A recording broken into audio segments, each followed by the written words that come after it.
Hammaga assalomu alaykum. Ferzbek Turmatov va bugun sizlar bilan yangi HackerRank seriyani, ya'ni yangi HackerRank masalalarini ko'rib chiqamiz. Bu esa mana hozir rekord qiladigan bo'lsam, record. Bu ko'rib turganingizdek migratory birds, ya'ni ko'chib yuruvchi qushlar. Bular turna qaldiroch, ya'ni mavsum almashinishi bilan boshqa bir joyga ko'chuvchi qushlar. Demak, hozir buni nimasini ko'rib chiqishdan oldin, qo'llanmasini ko'rib chiqishdan oldin bu yerda ko'rsatib o'taman. Men bu yerda ochishim kerak hozir Jupyter Notebook. Nimaga? Sabab hozir bizga kerak bo'ladi bir nechta narsani, bir nechta amallarni tushuntirib o'tishda. File, new file.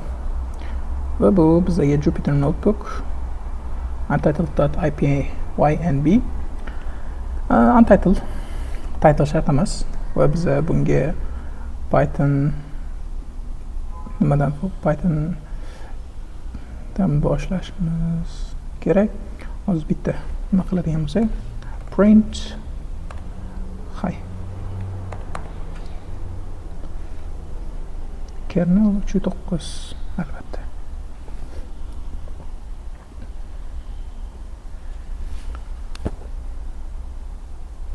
Hozir biroz vaqt olyapti.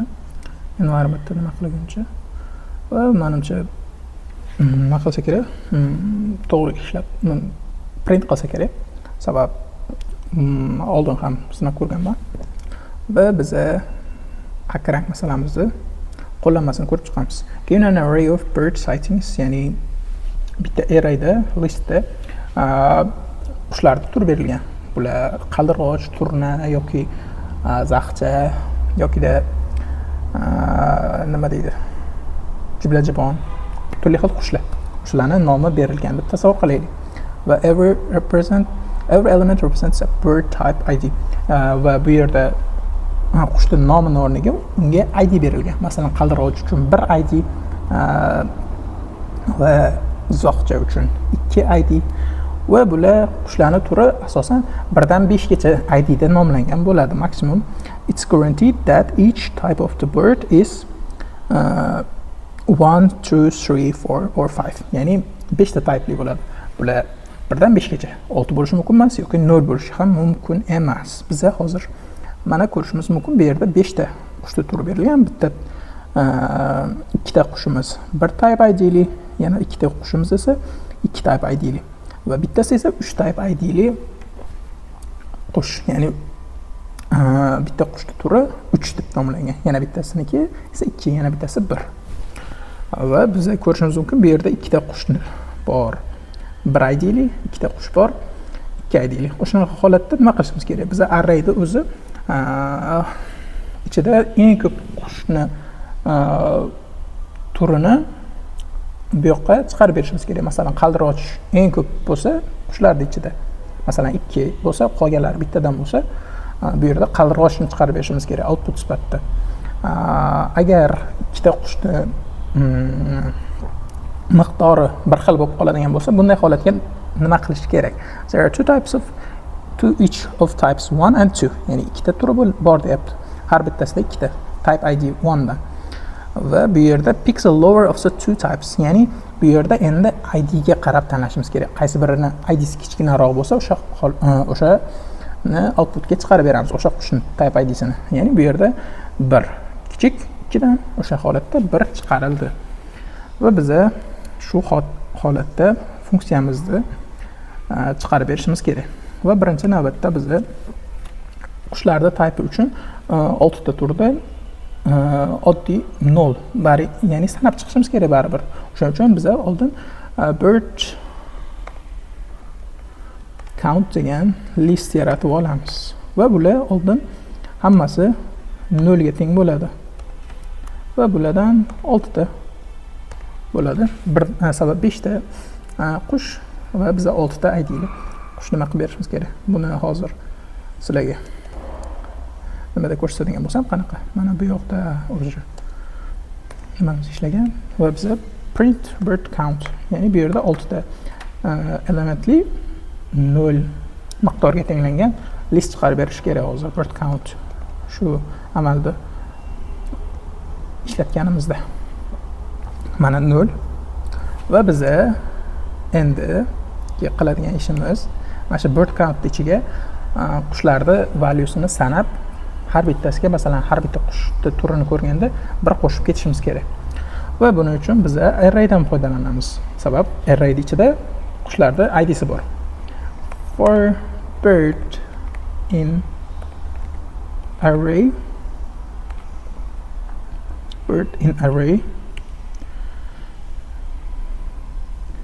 har bitta bird count birdga qush plus teng 1 qo'shamiz. Turiga qarab. Masalan, agar yo'q, hozir bu yerda for bird plus teng 1. Shuni sinab ko'rish kerak.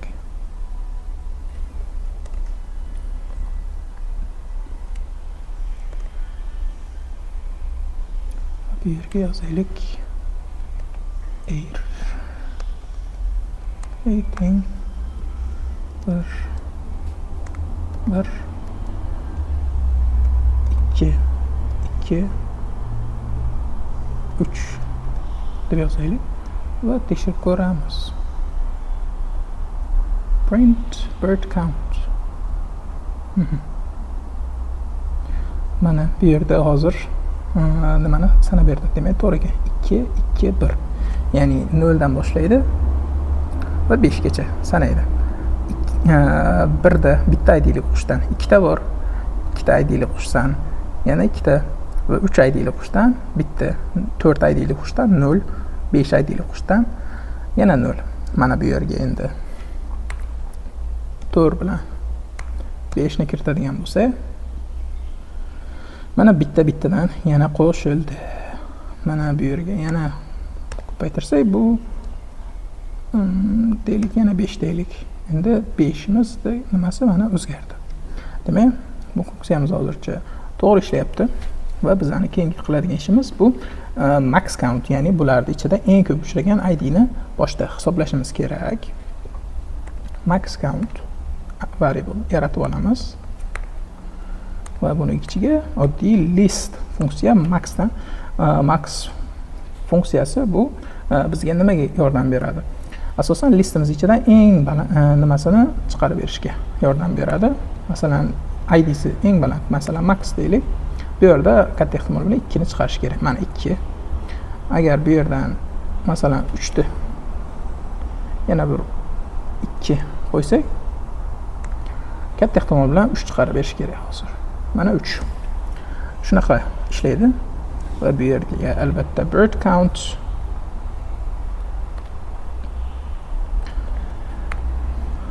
va buni hozir return qilsak bo'ladi, lekin bitta amalimiz bor edi. Agar max countlar bir xil bo'lib kelib qolsa, masalan 1 bilan mana bu holatdagidek bir xil bo'lib kelib qolsa, biz id'si kichkinasini olishimiz kerak. O'shaning uchun biz hozir bu yerda yana bitta for loopdan foydalanamiz. I in range spelling error bo'lmasligi kerak. 1 dan 6 gacha, ya'ni id'li bo'ladi bu.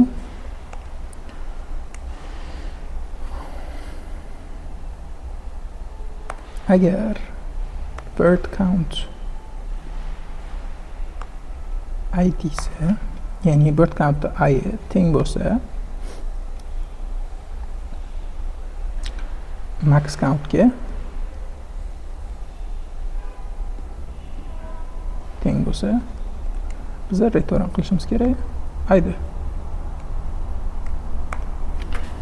Va shu holatda ishlashi kerak funksiyamiz. Va buni run qilib ko'ramiz hozir. Va bu ikkita testimizda ham o'xshadi. Masalan, bu yerdan 4 da chiqarib berdi. Sababi 3 marta kelgan, qolganlari bittadan kelgan. Va bu yoqda esa endi ko'radigan bo'lsak, 3 ni chiqarib berdi. 4 necha marta kelgan bu yerda? 3 marta. 3 ham 3 marta kelgan. O'sha holatda ikkalasi ham bir xil bo'lib turgan paytda, masalan, bu yerda 4, 3 idsi kichkinaroq, sababi o'sha sababli 3 ni hozir oldi. Buni endi submit qilib qo'yamiz. Va xullas shunaqa. Va biz bugun migratory birds hakkarank masalasini yechimini birgalikda ko'rib chiqdik. Va hammaga rahmat. Sizlar bilan Feruzbek Pirmatov bo'ldi.